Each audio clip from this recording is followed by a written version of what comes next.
Jelang Hari Kemerdekaan Republik Indonesia yang ke-78 tahun, ratusan atlet tenis dari 32 provinsi ikut serta dalam kejuaraan nasional tenis Piala IMTC Gubernur Sumsel 2023.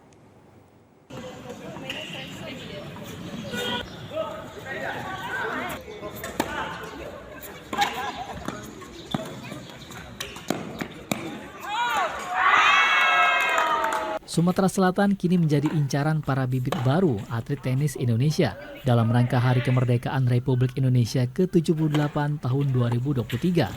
Irawati Murid selaku founder IMTC menggelar event ini di Stadion Tenis Jakabaring Sport City, Palembang. Ketua KPK Firly Bahuri dan Gubernur Sumatera Selatan ikut ambil bagian dalam eksibisi tenis IMTC ini. Sebagai pemain tenis senior, Firly Bahuri bertanding sebagai tanda pembukaan kejuaraan senior Piala IMTC Gubernur Sumsel. Dirut JSC Palembang Mainah F. Paloh menjelaskan pihaknya sudah mempersiapkan dari jauh hari event tenis Piala Gubernur tingkat nasional ini. Ia juga merasa bangga dengan adanya event ini karena ada atlet-atlet baru yang ikut serta dalam event, khususnya cabang olahraga tenis lapangan.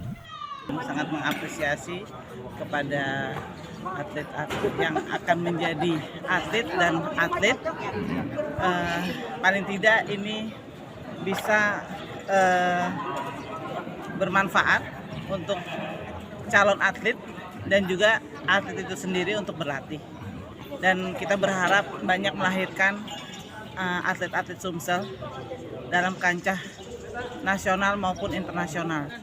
Pihak pengelola Komplek JSC Palembang akan mempersiapkan Stadion Gelora Sriwijaya yang mana akan menjadi tuan rumah ajang sepak bola AFC tahun depan. Jeffrey Aliansa, TVRI Sumatera Selatan melaporkan.